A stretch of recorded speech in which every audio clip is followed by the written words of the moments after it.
Here. Okay, pleasantries. Thank you to Ale for letting me be in your house and for a wonderful tournament together. And happy almost birthday tomorrow. And it's been a pleasure. Um, Thank you to the CAs for setting very interesting motions. I've been thinking a lot. It's been very nice. Thank you to the judges for judging. And AR, thank you for debating.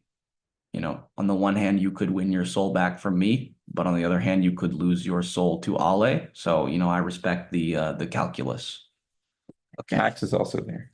Well, yeah, but I don't have Max's soul and you don't have Max's soul. So also thank you to Max for debating. It's just like less exciting. There's no souls involved. But yeah. Okay. First argument is the principle. On July 28th, Nicolas Maduro rigged his third fucking election. He's been in power now for about 13 and a half years.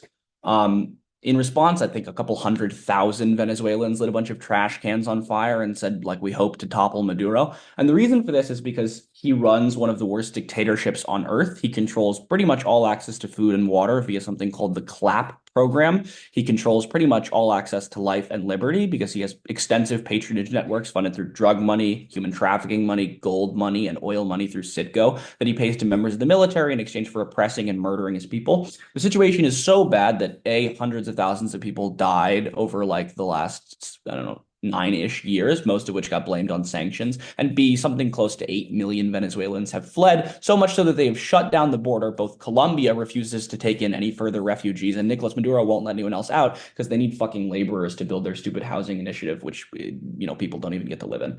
The point is, our principle is incredibly simple. We ought resist tyranny and oppression, even if doing so might create worse consequences, and Nicolas Maduro runs some of the most tyrannical and oppressive structures that exist in the world. Premise one, oppression is horrific. It denigrates individuals on the basis of immutable characteristics like nationality and where you're born.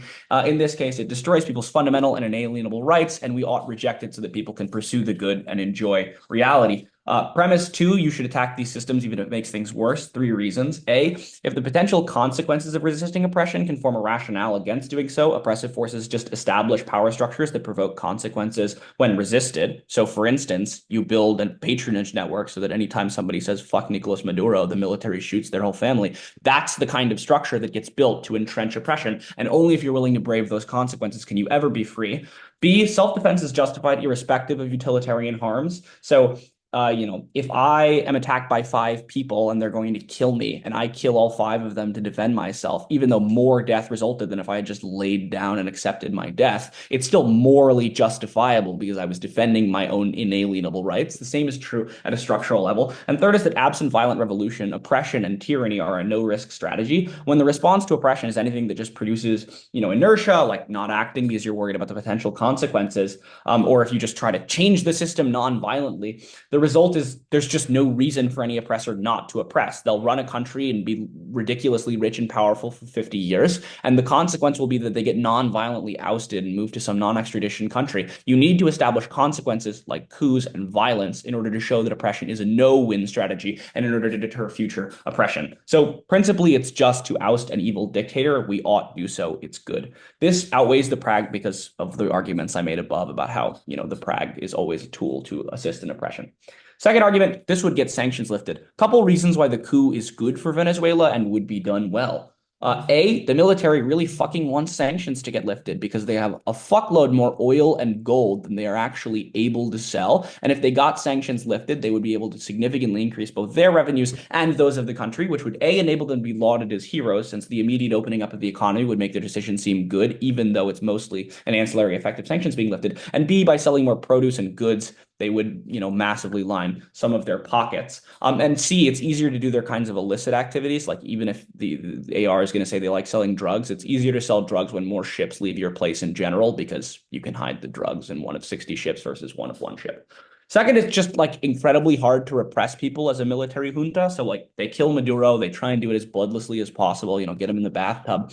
The next step is very much to host elections and not to just try and repress. A couple reasons for this. One, it's possible to just murder and repress the citizens now because Maduro has a long-standing cult of personality since Hugo Chavez passed him the torch in 2011. And so he tells his generals and allows them to justify to themselves that, yes, we're murdering thousands of civilians, but it's for the socialist cause and it's good in the end. When you lose that kind of grandiose verbiage and the figure underpinning it all, you no longer have a reason to just start bloodlessly or bloodily murdering all of your civilians. So you have no reason to risk the kind of mass revolt, and you're probably much better off just allowing elections to take place and backing whichever candidate wins and maintaining your power that way. You also don't want to govern that long, and like empirically, just about every single study on this question confirms that coups are the best and most reliable way to immediately get to democracy from a situation of tyranny. And the reason is these people don't want to run governments. They don't want to run IR relations. They don't want to start establishing the fucking civil service and become bureaucrats. They would much rather get back to the barracks. And so they allow politics to take place and elections to happen in the vast majority of cases. And lastly is if the military tries to remain in control, they risk splintering on the basis of the original intent of the coup. So if we imagine for a second that when the coup happens, most people just want the coup to happen, some of them would want democracy to come and maybe some of them would not want democracy to come. But the contagion risk wherein the military splinters and no one gets any control is very significant. Whereas if they all just agree to back whoever wins any given election, the military retains some good degree of power, doesn't splinter, and thousands of their soldiers do not die, which is why the collective action problem and just basic game theory usually result in good transitions. Also, coups are really fucking easy. There were like 3 waves of them in Africa, and like very few people died in like most of them. It's very cool stuff. So that's good. A couple reasons. Sanctions get lifted when you allow for actual elections, which is yet another reason they'd allow for elections, which prevents millions of people from starving because companies overcomply with the regulations, so they don't send in things like food, medicine, basic needs.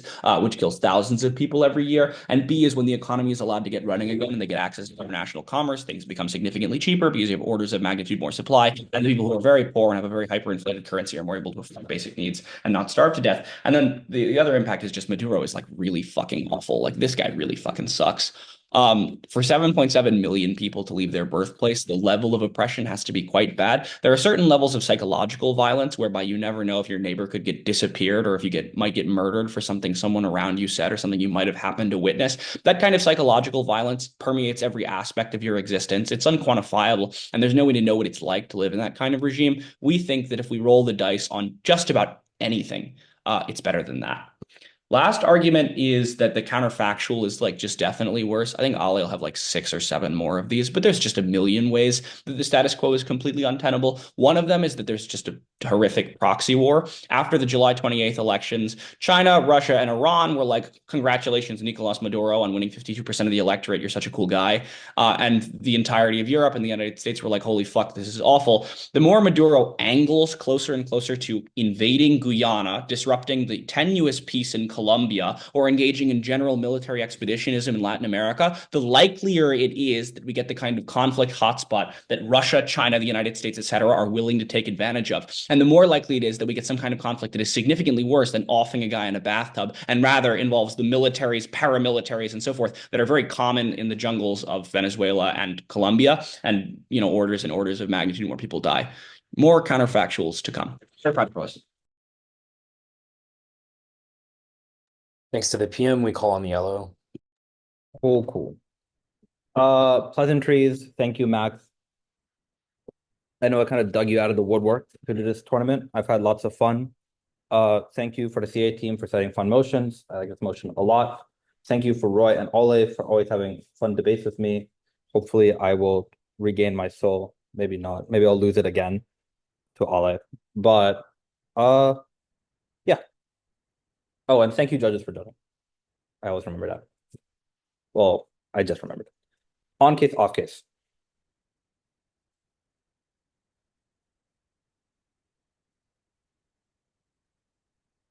This principle is incoherent. You are asking to replace one autocrat with another autocrat. Political systems created by force and wrong. And this is an underlying principle that beats their principle, because a prerequisite to their principle of tyranny being bad is that tyranny is only enforced with violence, which is why political violence is bad in the first place. Because the minute you legitimize the use of military in politics, you allow for autocratic regimes like Maduro to come into power. And second of all, it is not a revolution created by the people, given that the people are not revolting. It is the military revolting. And the military is this incredibly small group of people, not the vast majority of Venezuelans. And the average Venezuelan cannot join the military, but they need to pass ideological tests, and also based on the fact that the military often has a cult of personality and follows Maduro into themselves as per what Roy says, which means that the military are the ones revolting and taking all political power. And even if they give elections, there's no incentive as to why to give elections. The logic here is that, oh, they don't want to rule.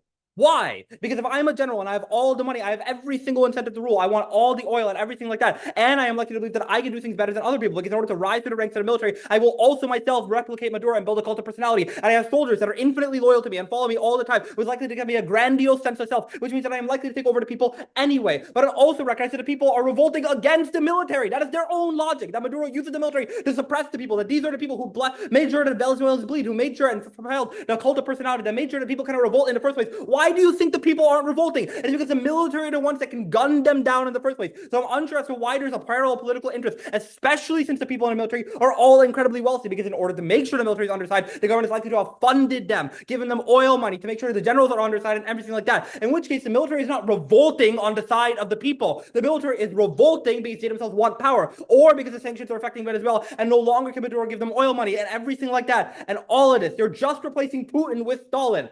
Also, the Prague always outweighs for two reasons. One is that life is a prerequisite to accessing principles. I might say things like principles are really, really good, but if I die, I can't access any of the principles or even possibly what principles are. Second of all, that morality is subjective. Roy can talk about a lot of things that make it sound really pretty, but recognize that what is good to me is different from what is good to Eileen. For example, I may prefer nonviolence, and Eileen may prefer, my partner is that Eileen at this moment, and Max may prefer violence. As a result, insofar as there's nothing that makes one moral system better than another moral system, humans or agents are the ones that decide the moral system in the first place. And third of all, is that autonomy is a prerequisite to everything else. In which case, insofar as people will die and they can't access autonomy, they cannot even postulate on the principles. Then their next argument is like, oh, the sanctions will be lifted. No, the sanctions will not be lifted. The United States has every single incentive to keep sanctions on. First of all, that America's ally with key rivals of Venezuela, like the fact that they side with people like Saudi Arabia and OPEC, and they need to keep these people incredibly happy. And Venezuela is a major oil producer, so they're not going to lift sanctions and let them flood the market, because then every single one of America's allies will be like, what the fuck? And second of all, and more importantly, is that America needs to seem strong, because right now Donald Trump is already using racist and ethnostatic rhetoric to say Latin American countries are acting out of way or they're funding drug money. And even if this is not true, this is a perception that is true, and he will use this in the election. In which case, the Democrats certainly cannot lift sanctions, because then they will look weak. If Trump wins, he can't do it, because then he goes back on his promises, and no one will like them, and Republicans will criticize him, and he will lose what little political capital he has. And even if the Democrats win, they can't lift sanctions, because then they'll look like, one, they broke their promises during the elections, and they'll lose the midterms and everything like that. In which case, these sanctions are definitely not going to go up, especially insofar as American allies don't want it to go up, because Colombia doesn't want Venezuela to end up stronger and everything like that for all the conflict reasons that they talk about. So they don't want this country that has been historically tends to be incredibly wealthy in the first place. In which case, sanctions stay, and then the military has no choice, because everyone is still poor and incredibly angry, but to still suppress the people and still towards radical action, like invading other countries and everything like that. But then also recognize it's important to understand, they say the military will be great. No. Why did the military do the coup in the first place? It's obviously political gain. The generals are likely to be power hungry, and if they're not power hungry, the minute they seize power, they're going to want the oil. And the military has committed atrocities against humans. They're the ones who have been oppressing the Venezuelans. So you cannot just allow for elections, because the minute a guy gets elected, they're going to be like, get all the generals and kill them, because they killed hundreds of our people. And even if they instigated the coup, we'll still remember the atrocities they do. And the risk of this happening, because military leaders are likely to be incredibly paranoid, means that they will never do this in the first place, which means they will do the coup and stay in control, and nothing will happen. And then finally, we get this argument that, oh, the counterfactual is that Maduro does conflict. But Maduro doesn't want to die, and he doesn't want the United States to invade his country, which is why he escalates violence in order to draw attention to it, to have countries like China and Russia fund him more, and to have people believe in nationalism. But he never allows for violence to lead to war, which is why he's been doing this shit forever. Like, he literally did the same thing with border conflicts with Colombia in 2010 and 2022, and they all resorted back to diplomatic stasis. The only thing that can cause conflict is if the matchbox lights up, which happens when you have a coup. On to the off case. Here's the history lesson. There's a lot of tension between Colombia and Venezuela. There's a one proven by them when they say there have been past conflicts and everything like that. Second is that they fought a war in 1995 before Maduro came into power, in which case there's lots of enmity, which is why Plan Colombia exists. The United States funds Colombia with weapons in order to protect against Venezuela, and Venezuela sees it as a threat. If the military coups against Venezuela, one, Colombia will be afraid of the uncertainty. They're afraid of the instability, which leads to them increasing military spending. And second of all, based on the fact that the military is generally perceived as incredibly aggressive, because generals aren't perceived as nice people. And third of all is that with the loss of Maduro, there's uncertainty, because Maduro has never started a conflict, and he never showed intent to wanting to start a conflict in the first place. He says these things about Guyana, but he never does anything. He never does military operations or drills against them. And even if he does, they always end up in diplomatic relief. But they do not know the military, so they're likely to increase military spending or just outright invade Venezuela. Even if they don't outright invade Venezuela, if they increase military spending, the Venezuelan military will be like, oh my God, Colombia's increasing military spending. They're definitely going to attack me. And then they increase military spending as well, which creates a paradox because both of them are acting defensively, but they think the other is acting offensively. And then the only way to resolve this is the first strike, which means that Colombia will definitely strike and you lead to a massive war, which means that even if sanctions are not there, it doesn't matter. There is no trade. Everyone's getting wiped out and millions of people are dying because there's tons of guns and bullets flying everywhere. And also recognize that Venezuela just joined the BRICS. China, Iran, and everyone are invested in Venezuela becoming incredibly wealthy because they need a source of oil, and Venezuela is a foothold in South America. So as a result, what happens is that when a military coup actually happens, if any conflict happens, China and Iran and all these countries will fund the Venezuelan military. And because of the instability in Venezuela, and they want the military on their side, they'll give the military more weapons, and they'll give the military arms, and they'll give the military support. In which case, Colombia's like, they're all arming up, and then the United States intervenes because they don't want China and Russia to be strong. So they also arm up Colombia, which is the same paradox as before. Or they fund rebel groups in Venezuela because they want to install their new regime. Because the fact there's a power vacuum means that there's instability. So America can actually take over. So they all fund money and put it in the matchbox anyway. And also it is important to note that countries like Brazil don't want this to happen because Jair Bolsonaro's party is still incredibly popular and they seem incredibly militaristic and things. Brazil literally had military rule, and a military party is incredibly popular and barely lost the last election. So the current administration in Brazil needs to look strong and make the military distracted. So they all fund into Venezuela, and Brazil wants to seem strong and everything like that. Doesn't want to seem weak to their people because these other parties campaign on strength and they're afraid of Venezuelan refugees coming in. So Brazil intervenes, and then Brazil intervenes because all these other incentives want to make sure that Venezuelan oil stays under power.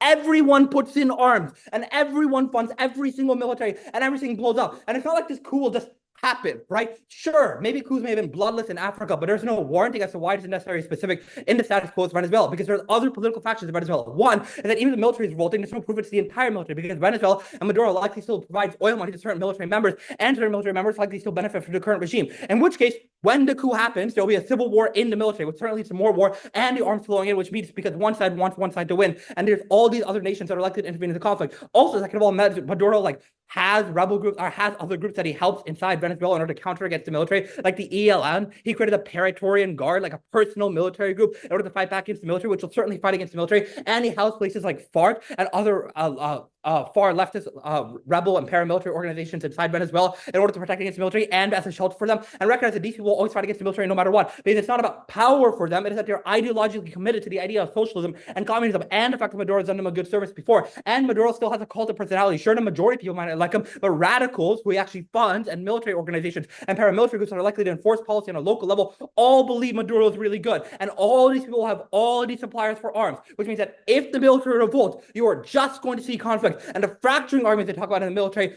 also kicks in. And no one will want to give up power because they're afraid if the other person takes power, everyone will be executed. And even if none of this is initially probable, people are afraid of dying. So they act in a risk mitigatory way, which is why everyone ends up going to conflict anyway, because I would rather fight than have the risk of death. For all these reasons, proud to oppose. All right, thanks to the LO. We call upon the MG. I'll be quick with pleasantries because I have to leave. Thank you to Roy. It's been fun. Thank you to my opponents. Y'all are great. Thank you to the judges. Thank you for judging this late. And thank you for the CAs. It's been a fun turnout. Okay. It's going to be a bunch of overviews and follow the LOC. Everyone good?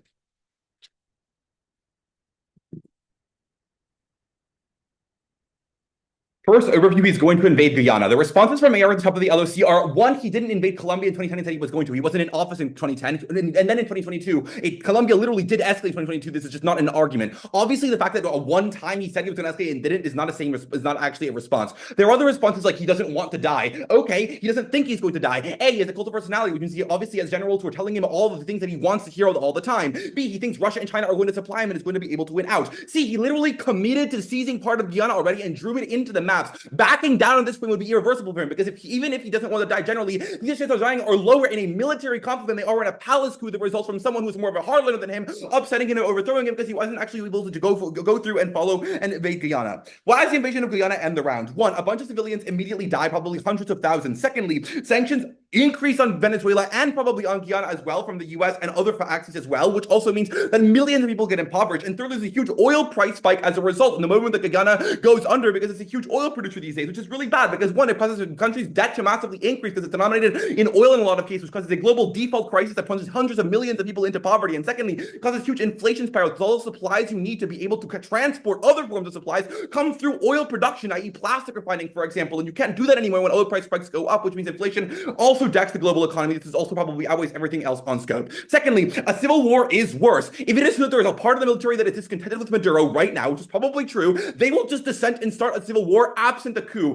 If there is enough goodwill to want to overthrow Maduro, they will just factionalize up and start a war themselves. AI's response to this implicitly is like, but part of the military will hold out. Guys, if it's this house supports the military doing this, presumably the military has enough coordination to be able to carry it on our side. The military is reasonably unified. There might be some holdouts, but once one, the presidential palace is seized, and two, the military makes the explicit claim to the presidential power, the other military factions will give up their arms because A, they don't want to immediately die or get overthrown by the US or the now preeminent government, and B, they also don't care that much. Obviously, they kind of like Maduro generally, but they also have been unable to be paid for the last several years because they aren't actually getting their paychecks. Their response is, but the generals are rich. Some generals might be, although that tap is dropping as well, but certainly the foot soldiers they need to actually fight are not getting any kind of money. So the end point of this is on our side, a reasonably coherent military, or might be some holdouts we can deal with them later. On their side, parts of the military do splinter off inevitably when they don't get their paychecks on time. And this is very bad because the inter-military civil war is way worse than everything they say. On our side, at least, there's an established power center, and there might be some kind of fighting against holdouts. On their side, there is literally dispute over the central power within the country, which is far more violent. Third kind of factual, that Maduro is going to collapse on his own eventually.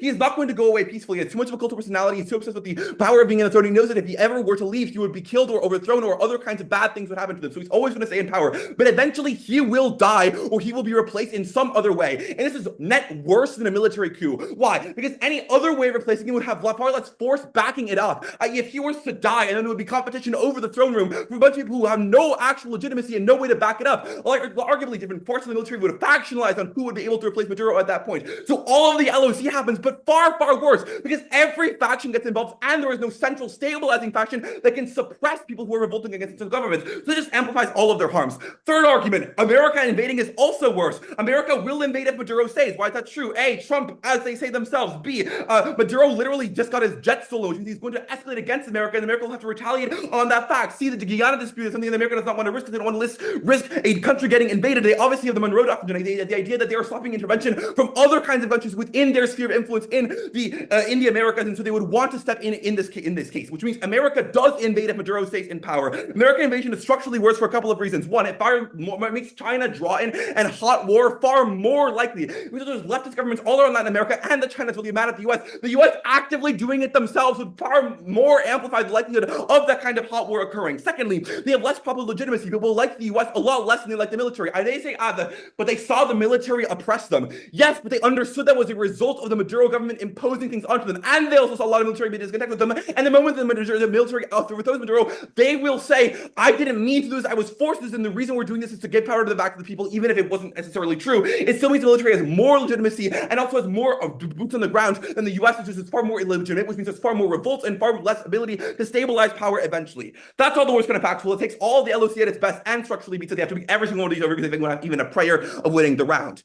The PMC, they say you're replacing one autocrat with another. Not an argument. They made a conceded claim about oppression specifically. They say backing up politics with violence is bad. They've never read Weber. Every single political system is backed up with violence. Is just a non-argument. Secondly, this is a reason not to do the Civil War. Oh no, we shouldn't kill the slaveholders. Oh, that seems so bad. Like, obviously it was good to do that when the only they conceded that no other alternatives actually work. This is just not an actual answer. They say it's the military, not the people. One, the people are revolting. They just can't do anything about it. Secondly, they can see the military is more pro-Maduro than the people are. So if the military is revolting against Maduro, that signals that people really, really want to. They just can't. So we act as an arm of the people, which is still an on-net better thing. They say, the generals are going to become super personalist and bad. Several responses. One, they cannot access the ability to get rich quick without lifting sanctions. So they have to negotiate on the question of sanctions. What are their responses to sanctions? They say, we're allied with rivals of Venezuela. Obviously, we care more about oil prices being low generally. We care more about ourselves in Saudi Arabia. We want low oil prices to get things like re-election or low gas prices, etc., which all matter to more U.S. presidents far more than foreign policy does. Also, they say Trump dislikes Venezuela. Trump dislikes socialism, which he sees as instantiated in Venezuela. When it gets replaced by a strong man, Trump will say that's actually the most awesome thing ever. Obviously, he would want to lift sanctions in that circumstance. Also, it gives strong incentives for countries that are bad or doing things that the U.S. doesn't like to replace those kinds of leaders. The U.S. obviously wants to encourage that sort of incentive to be happening. So the end point of this is they have to negotiate to lift sanctions, which means they won't be super bad. Secondly, they obviously are less able to do this because they are people who are from a general military background. They don't have a background in politics or self-aggrandizement, and they get into largely a bare barracks where they're equals of other kinds of men, which is why the political science literature is universal on the question that coups have a far likely chance of transition to democracy than personalist regimes actually do. Thirdly, it's a huge risk to try to create a new cult of personality because other factions of the military are just going to kill you once you see that you're trying to become preeminent. And if the military is so unstable right now, as you can see that at PMC and LOC, obviously they wouldn't try to do this awesome thing. They make two arguments that are like life and autonomy is a prerequisite. Just because some people die, we cannot still evaluate life and principles as being good more broadly. I.e., their claims are at an individual level you can't evaluate a principle if you die, but not at a broad level that you can evaluate a principle if some people die somewhere. This is just a non-argument. They see morality as subjective. They've conceded why oppression is bad. They have to actually answer the argument rather than just poo-pooing. Also, arguably, death is subjectively good or bad. This is just not an argument at all.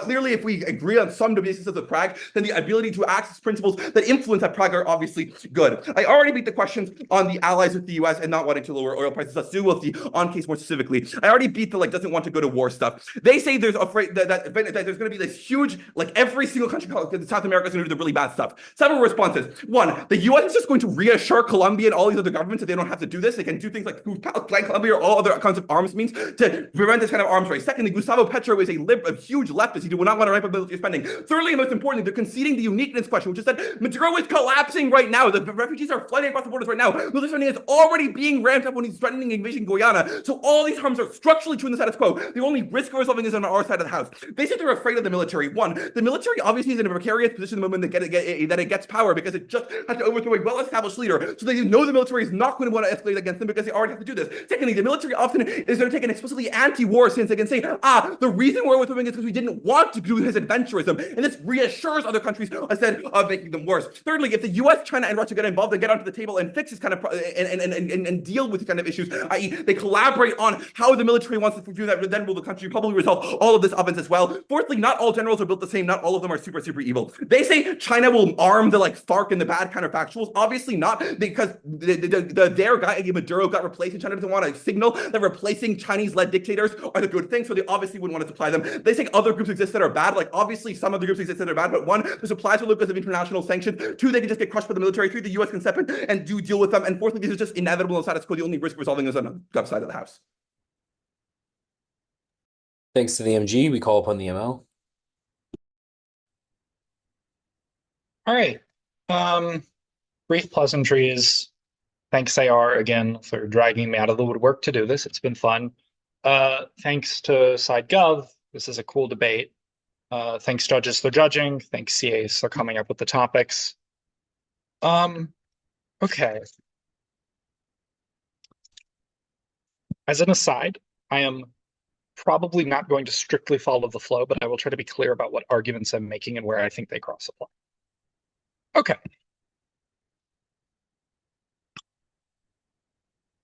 Three, two.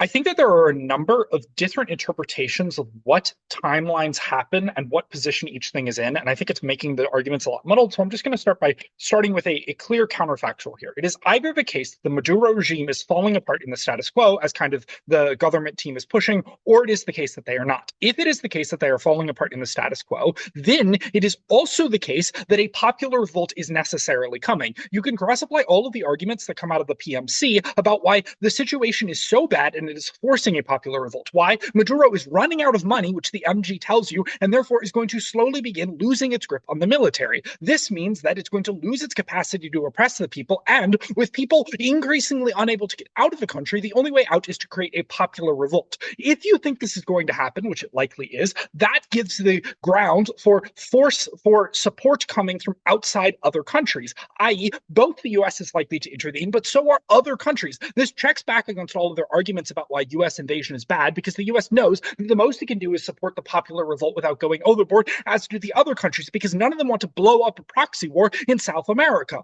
This, therefore, means that the best, if it is true that Maduro regime is falling apart right now, the actual best case scenario is that a popular revolt happens in the short term. You avoid any risk of the military seizing control over the long term. This is net good. The offense they have under this circumstance is that in the meantime, Maduro goes off to attack Colombia. Colombia. A couple of reasons why we think this isn't going to happen. First, the LOC gives you a number of warrants why Maduro is likely risk averse to this. But second, if Maduro knows that he's collapsing, he's not going to take the risk of initiating a combat phase, which will, one, reduce the number of military personnel around him and therefore make him more exposed to conflict. He's a power-crazy, paranoid dictator. They want their forces surrounding them. Two, he's not going to take the risk of putting the military away from him because then generals are more likely to be able to control the troops underneath him. It is a key facet that you don't want to give generals unique access to the troops, because then they can start a revolt, which means he needs to keep them close enough by that he can intervene if he thinks any of the generals are doing anything suspicious.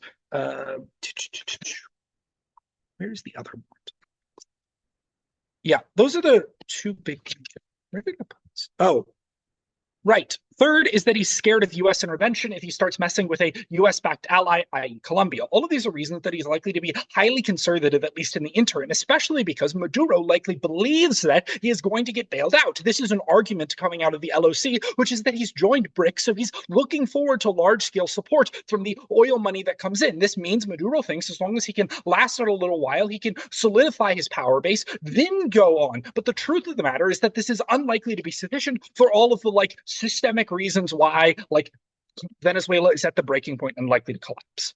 Okay, but let's say you do think that actually it is sufficient for the Maduro regime to come out, i.e. the new BRICS money that's coming in is sufficient. Well, this means that actually a military coup is bad. So here's the real kicker analysis.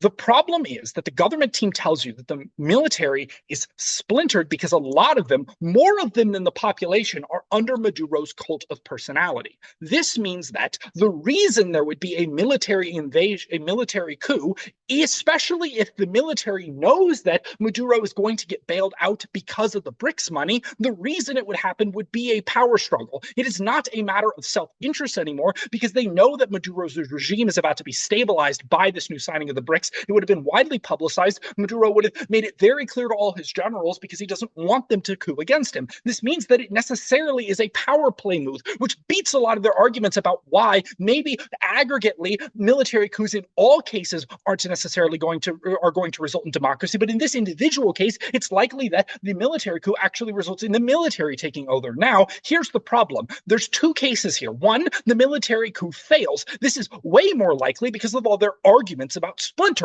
So what is the consequence of the military coup failing? One is that Maduro likely becomes way more paranoid. He starts cracking down on not only the military, but on the people further. This exacerbates any of the impacts that they talk about, but also exacerbates the implication, also undermines the argument that the public undermines any positive public revolt that could happen in the short term. Second, it's more likely that he then turns around and invades Guyana because he's likely to perceive this coup as being funded by the United States. That's because he needs a boogeyman to point to, because the United States has historically been a boogeyman in Latin America and South America, and because that justifies him doing a rally around the flag effect type thing, where now there's a question of does the military support him? So he goes out and makes them do work as a means of saying, you belong to me, you are under me. This therefore increases the likelihood of that, and doesn't access any of the solvency. They need to prove to you why a military coup would actually succeed. Because if you buy that not only the dropped LOC arguments about how Maduro has all sorts of contingency plans against it, but also the fact that there's a large cult of personality that is cultivated in the military specifically, then there's almost certainly going to be a rat who stops the military coup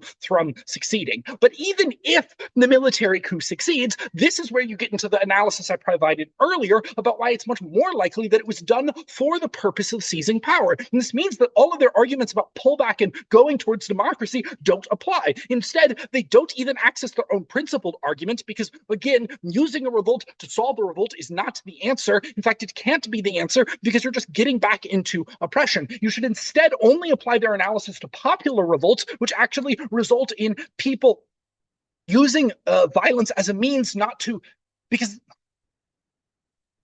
the problem is that if the military is actually doing this to seize power, they are not doing it with the purpose of overthrowing or reducing oppression. Their arguments are, and specifically the warrants they give under the principle, are that it is okay to use violence as a means of ending oppression, but that's not what's happening when the military is doing this coup. They are doing it to transfer the oppressor, which means that all of the justifications don't pull through. At best, the justifications apply only to the popular warrant. Even if you buy the analysis that eventually the military will decide they don't want to bother having, running a country, it doesn't change the fact that their intent at that moment moment in time is much more likely to be combative, which means that they don't access the kind of necessary intent that underlies the principal justification they give you. Instead, per default to the principal justification that violence cannot be used as a means to steal power because it by definition takes away a person's autonomy, and it by definition takes away a person's autonomy. It violates, it is not infinitely repeatable, and more importantly, it kills someone as a means of seizing power over one's own. This is a more important principle because it applies in this situation,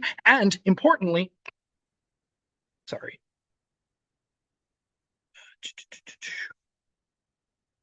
Yeah. So the premise is the military coup is not the solution here. We should wait for the popular revolt to happen. Okay. Sanctions argument. I think AR addresses this in the LOC.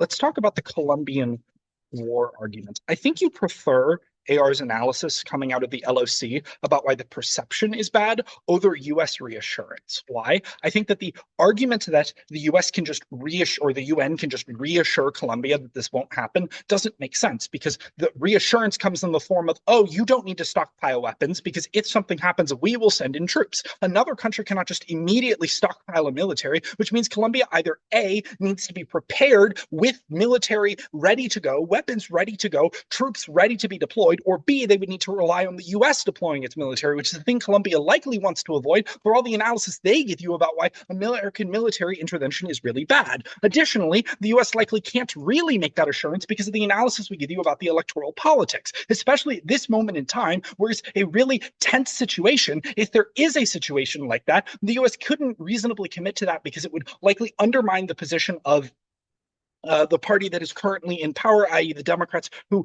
aren't really going to be trusted to intervene in a Latin American conflict when a lot of their base doesn't support that sort of thing. Thanks to the MO, we call upon the LOR. Obviously, POOs will be taken into consideration by the panel.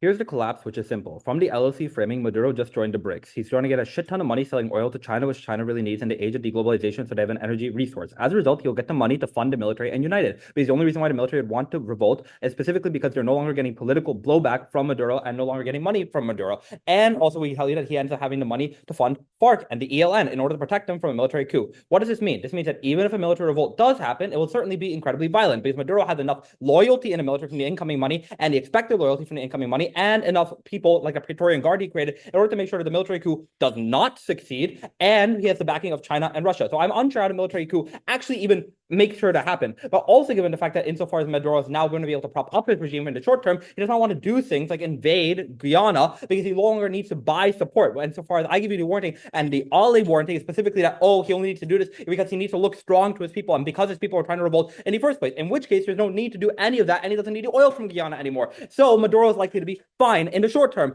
And because of that, the sanctions argument goes away, because most of their arguments about sanctions is that sanctions take away money from Venezuela. But if he gets money, he can treat the people now, which ends up being better off. And the United States will not lift sanctions if the military takes over, and China will not fund the military based on their own argument. And China doesn't want to say, oh, throwing out a Chinese-backed dictator is really good, which means that Venezuela on their side just ends up fucked because they have no money, because America will not lift sanctions due to ideological commitment to Saudi Arabia and not wanting to outcompete OPEC in terms of oil, because then they'll use their leverage against them, and based on the fact that they no longer have the BRICS agreement. So then the military has no money, and as a result, they have to oppress the people, because the people will be like, what the fuck, you're really bad at ruling, I'm going to revolt against you. And the military will never allow for an election to happen in the first place, because the military is afraid that the people will come into power, elect someone, and then they'll kill all the generals that killed off millions of people before in Venezuela and enforce the rule of tyranny and everything like that. And the paranoia of that happening means that their principle never works, because the military never allows for a transition for the elected government. The counterfactual, if they are correct, the Maduro is collapsing, is popular revolt, which the United States is likely to back as per their own analysis, and the fact that America wants an ally.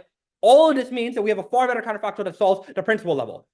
Why is this incredibly important? It is because even if they're right that the coup happens and the military does not concede elections and the military stays into power, there's ideological commitments that places like FARC and the ELN have. The cult of personality of Maduro did create a commitment towards socialism, and the fact that they feel like these people are traitors, and the fact that based on their own warning, China doesn't want to set precedent that Chinese dictators can just be overthrown without consequence, which means that there certainly will be a proxy war happening. And even if there's a proxy war right now, it'll certainly intensify because China will have a direct incentive to take control, in which case the proxy war will just get way worse. So the best case scenario for them is just a constant low-grade war in Venezuela, and the sanctions will not be lifted to all the concessions. But also they just say, oh, America will reassure Colombia. How does America reassure Colombia? The warnings in my LOC. They reassure Colombia with more arms and more arms sales, like we did with Planned Colombia before. And all of this is caused by a misperception of Venezuela. Even if they elect a popular leader, they are afraid that the Colombian arming up means that Colombia perceives Venezuela to be in weakness and is going to invade. So Venezuela responds with a preemptive strike, which starts a war between Venezuela and Colombia, which leads to all their global war impacts that they talk about insofar as oil is being disrupted and there's huge amounts of chaos in the region, and other countries are likely to intervene and everything like that. And the same also applies to Guyana. They say, oh, Maduro will invade right now.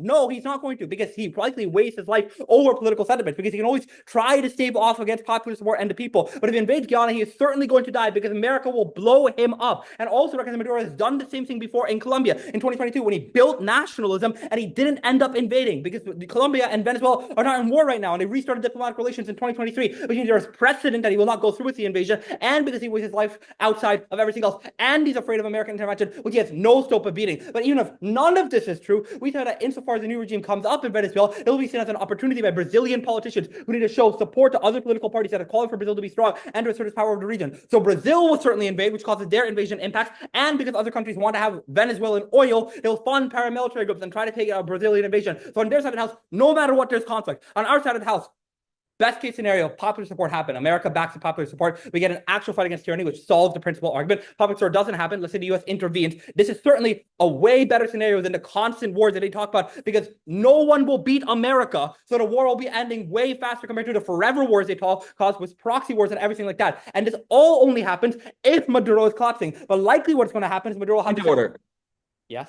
The claim that America is so strong that the war would be over really quickly is a new response to MG claims that the war would be really long with America. And blood. It's a relative claim compared to other conflicts, so it's a weighing. Yeah, dog. But that it relies on a defensive claim. We'll take it under consideration. I think we understand what's being called here.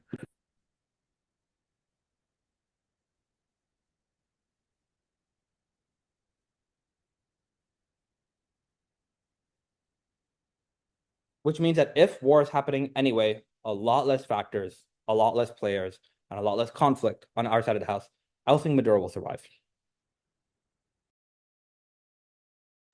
Right? We welcome the PM. Okay. Really feeling the PF vibes, baby. Back in the saddle. They don't understand how their arguments interact. The MO says popular revolt is coming. We think that based on their case, Maduro has two solvency mechanisms for that revolt. Option A is he uses the BRICS money in order to stave off the revolt, either via repressive violence like he has for the last several decades, or by just paying the right people. Or option B is he does a diversionary war into Guyana in order to get their resources to, again, pay off the right people and repress. Either one of these solves their popular revolt claim. Both of them are fucking horrific.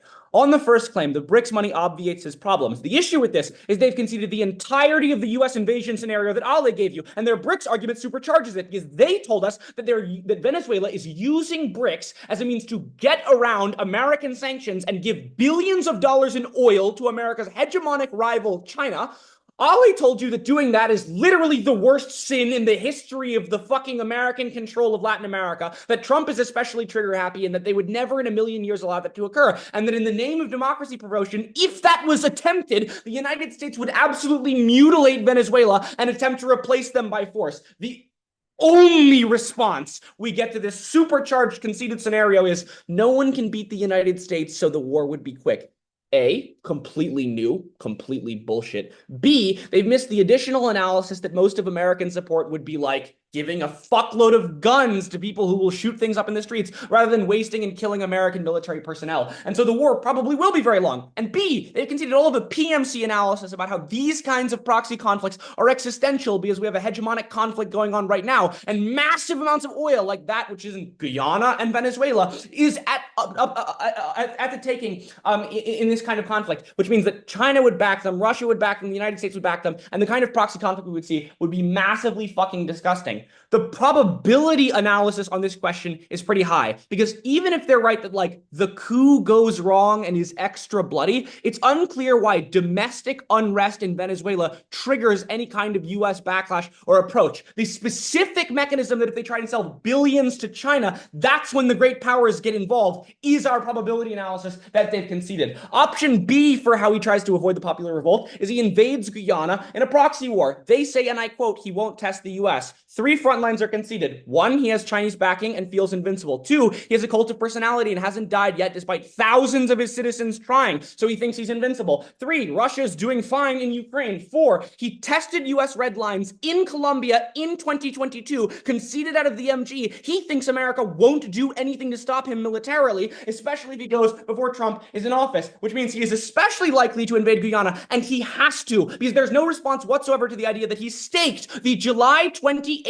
fucking election and most of his image as a whole on already having annexed Guyana and put it into the sovereignty of Venezuela on every official map in the country. He has made it a single fucking issue for his presidency. So if we don't get rid of him, he invades Guyana, which triggers the exact same oil proxy conflict scenario. Other reason why this is more probabilistic than they're like Brazil, who's in BRICS, invades for some fucking reason, is because we have the analysis that he has literally promised to do this invasion and has been redline testing for decades. Theirs are just entirely contrived scenarios with, again, no reason to bring in the great powers. Even if neither occurs, the popular revolt would be just like abjectly horrific. We've told you that the military is relatively fractured. They've agreed. If the population revolts, part of the military will join them, part of the military won't, and there's a massive civil war, which again triggers all of the war scenarios.